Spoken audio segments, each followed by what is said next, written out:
Alright, welcome back.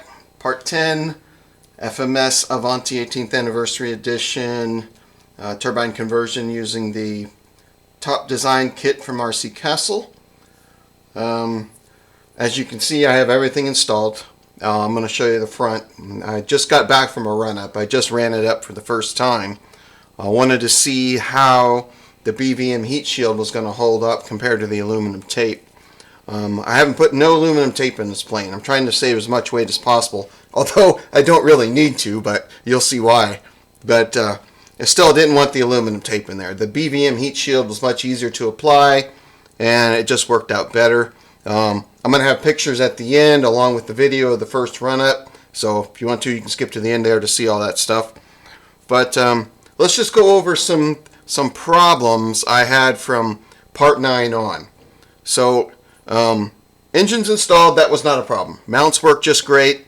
The X60, my X60 came in. The X60 will fit, and it will fit, and it will. You can use the stock engine mounts that came in the kit for the K45. Of course, you're gonna have to drill new holes, but you know these are usable, so that's very good news. You don't have to make custom mounts. All right. You'll still have to shave those pieces on the stack. You know, when we made up the stack, so you'll still have to shave those pieces for the ears because it has to mount underneath, like this is right now, underneath the. It has to mount underneath these plates. All right. So I've got about just a little bit less than an inch clearance between the end of the nozzle and the beginning of the tube. So as you can see, I didn't really want to push my tube back any further because right now I have about 5 millimeters sticking out the end of the plane. Let me show you. Get an idea here. There, I'll give you an idea of how much is sticking out. So, like I said, I just got back from the first run-up on it, and no leaks. I was checking. There's no blistering of the foam, no melting of foam. So, like I said, pictures at the end. I'll show you where all I applied the BVM heat shield. But it was a great, successful first run. And what I did on purpose was, we had about 12 mile an hour winds today where I am, and I purposely put the tail into the wind, just so the heat would have a hard time getting the heat out. And I let the thing idle for 2 minutes that way, just for the worst possible condition to see how much heat would build up in here and see if we get any blistering or anything. And everything was just fine. Then I did a bunch of full power pulls. I let full power. I had a 1 minute full power pull on it, and of course brought it back down again. You know, just playing around with it, looking for any kind of leaks or any kind of weird behavior. And like I said, everything came out really good. I'm very impressed with it. Now, some problems you're going to have that I didn't foresee. Okay, this is the cable that comes in your kit with your X45, or if you buy a second install kit, you're going to get this. This is 50 centimeters long. It's not long enough. Not anywhere near long enough, right? Aero Panda sells different lengths. I bought the 100 centimeter one. That was actually a little too long. It's okay, but the 75 centimeter would be the one to get from the engine up there to the front. Okay, so that's one thing you're definitely going to have to look into. Changing that cable. As far as fuel line and everything, I put, you can't see it, but right off the nipple here, I have a Festo fitting, 4-4 Festo fitting right off of it. I like to put a little piece of fuel tubing about that big inside the Festo fitting on the turbine, and then put the 4-4 on there, so that way it's easy for me to take the engine out when I only have that little piece of fuel tubing I got to replace, or I can cut it down and make it shorter, because you don't want to reuse fuel tubing after you pushed it into a Festo fitting, because if you look, you'll see there's a line on it where that Festo fitting actually grabbed into it. I'm just paranoid for leaks, so if ever I pull a fuel line out, I cut the end of it off right where that line is showing, and then I can reuse it again. So that's just something I do. Like I said, pictures at the end here for the BVM heat shield. No, I did not coat these boards. They're just raw plywood, so no problems there. No heat discoloration or anything. That all turned out great. All right, so let me flip it over now, and we can take a look in the front. Oh, here's the cover, BVM heat shield. You can see there's no damage at all, no blistering, no melting, nothing. So that's a winner. That is a winner. Now the other thing, it hasn't been CG'd yet. So I wanted to go through all this since this is the first one that I know of being done on this. I want to make sure that everything was going to be all right before I even start doing any kind of CG or playing with the weight or anything like that. And so as you can see, here's my final layout. So I have my batteries up here. I carved out a little bit of foam here on the side, just a little bit, just so that when I have this battery in and then I push this life battery in, it was a nice strong fit. You can see it don't want to move. And what I'm ultimately going to do though is I'm going to put a dowel rod, I'm going to drill a hole, put a dowel rod down there just so this battery can't move back. Same thing with this one. This is my brake battery. I'm going to put a hole, put a dowel rod down there, so then he will help hold him in place. And then these two things here can't move. I've got dry brake fitting. I like to do the dry brake how I fuel and refuel, so you got no mess. All right. These little pieces here, I found a guy who was selling a bunch of Festo fittings and custom little mounts like this. So I picked up a lot of those. RC Concepts, is that who it was? Approach RC Concepts. So you can hit him up. He's got a lot of fittings. He's got these nice 3D printed things, which are great for holding your ball valve in and everything. So you see the filters here. The top's using the provided 800 milliliter tank for now, and you can see here how much length, how much extra length I had here. I had to coil up. So like I said, the 75 would actually be probably the best one to use for the line. Okay. Okay, you can see the green board. Now, basically, but you can see how everything's laid out. You know, it's real simple. I'm kind of, I don't know about this yet. So once that plate comes down, it's not really pushing a lot on the UAT to hold it in place. It can kind of move a little bit. So I'm probably going to put some foam tape or something on the sides here, so that way when it presses down, it's actually going to hold it in place. So that's some things to look out for. Let's see. Yeah, I don't think anything else. I haven't determined where I'm going to put my antennas yet, but I'm thinking one's going to go right down the wall here, and I'll probably tape it to the side, and the other one I'll probably drill a hole here and have the antenna pointing out this way. That's my thoughts on it for now, but we'll see how it changes. This is my vent. You can see I ran it through there, and I made that hole right there, so you can see where it sticks out. You know, probably not the best place for, you know, if you want to hide the tube, but for the way it was in here, I have a larger tank that I'm going to put in here, and that larger tank is going to come up to about here. So I couldn't really drill the hole right there for the vent, so I had to put it up here, and that larger tank came in, and so this is the tank. This will be 1,000 milliliters, 32 ounces. So this is the tank I'm most likely definitely going to put in. I'm going to try it with the 800 milliliter tank to see how much time it gets, but this is probably what's ultimately going to be the tank for this plane, right? And you can see, let's see, the rear of the tank's about right here, so you can see where it's gonna sit about right there. So not bad. Now as far as CG, like I said, the tank that they provided, the CG is about right here. The tank, middle of the tank is right here, so I'm pretty much, you know, as close as you can get. You don't want to go much further because that pillar back here gets too small, and then you got no support for the tank.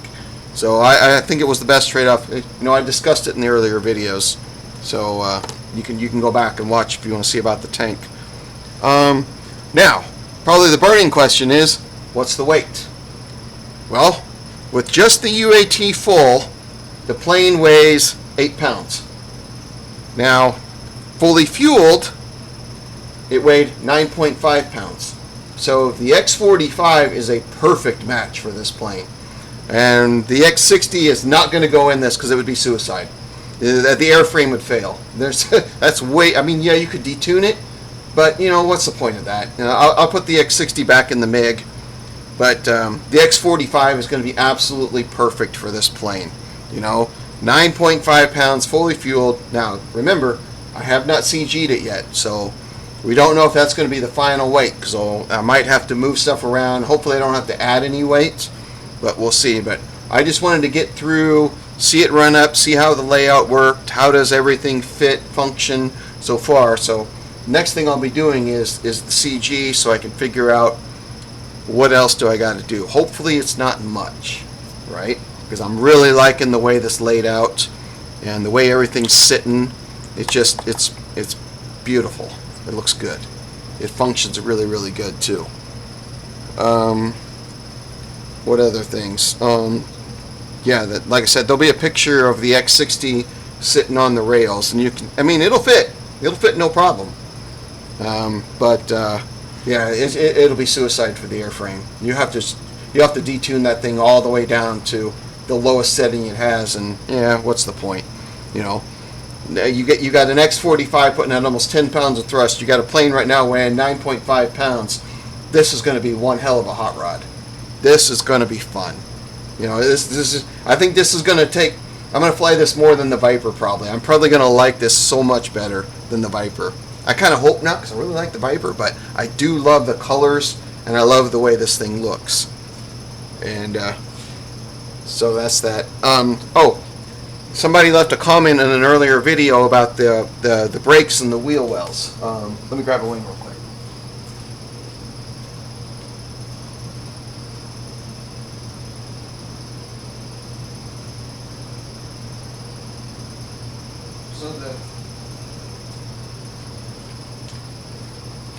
So I did what the guy was saying in the comments. He said, "Oh, I got the struts on wrong." Yeah, I tried that also, and I'll include a picture that shows that. That just makes the problem worse.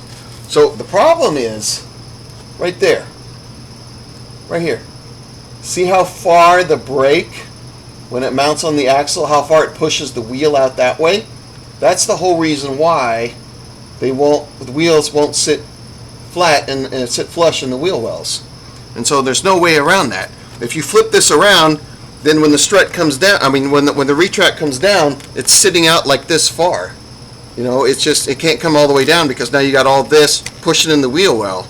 So they're on the right wave. It's just that brake. The brake's the problem. And I don't see a way around it. Like, there's not enough material around here, right, that I could like chisel out, you know, to make it form. Make it fit over the axle like the Viper does. I can't do that. There's not enough material. So unfortunately, this is how it has to be. Like I said, it's not really a big deal, but I wish they would sit flush in the well. It would look much better. I mean, they don't. I mean, they're sticking out probably 6-7 millimeters once they're retracted. So you know, it's, you know, maybe someday they'll make a better one. But for now, this is what we got, and you know, it works. It works. Let's see. I talked about the wire. 75 millimeters there. When I mounted my receiver, so this area under here, I cut out foam about that wide, put it at a 45-degree angle, so that way when the wires came out under that tray, they come around this side, right, and then they come up under here, and they got all this room, so there's no tension on it, and you know, the receiver has no tension on the wires now. So just, you know, hog out a little foam right there. I did the same right here. I don't know if you can see it, but I hogged out some foam right there, another 45-degree angle, so the wires, these are all my power connections, all come up on this side right here. So this will be for the brakes. This is for the ECU. And this one here is for the receiver. So everything is, you know, laid out real nice. I am using the 10360T. I'm going to turn the gyro off because in Spectrum's documentation they say, not recommended for turbines. I've never tried the gyro yet with any of my turbine planes because I'm afraid. But I had it, so that's why it's in here. Or else I'd have a 10100T in here. I think that's about it. Well, I talked about the weight. It was 8 pounds with just the UAT, 9.5 pounds fully fueled with that tank, with the 800 milliliter tank. And you can see here I put another Festo fitting. Now remember, don't use your Festo fittings on the low pressure side, the leak. That's just a no-no. Festo fittings go on the high pressure side. So coming off of my pump, it comes up under the tray around here. You got the Festo fitting here, so if I need to get to the tray, I can take it apart and I can take all this out. And then, of course, that goes to the filter. Filter comes around, the ball valve goes out. Another 4mm Festo fitting at the rear, and then a short piece of fuel tubing that plugs into the Festo fitting on the turbine. So it makes it real easy to service, real easy to get things in and out. Of course, this display does not stay in when it's flying. It was only there just for the run-up and so I could see what was going on. But yeah, like I said, this kind of annoys me, so I'm going to have to do something about this. Especially that it moves back and forth a little bit. I'm not really keen on that. So I said, look, some little foam tape here on the sides. That should take care of that problem. Yeah, and I don't think there's anything else I need to talk about. Like I said, the next thing I'll be doing is the CG. And so we'll see how CG is and whether we got to add more weight to get CG or possibly have to move the batteries back, which I don't. I think it's going to be fine. That turbine is so far back there. So I think, if anything, it's probably going to have more weight here in the front. Hopefully not. But like I said, we will find out. And any questions, leave it in the comments. Like I said, pictures to follow and video of the first run-up at the end of the video. All right, till next time.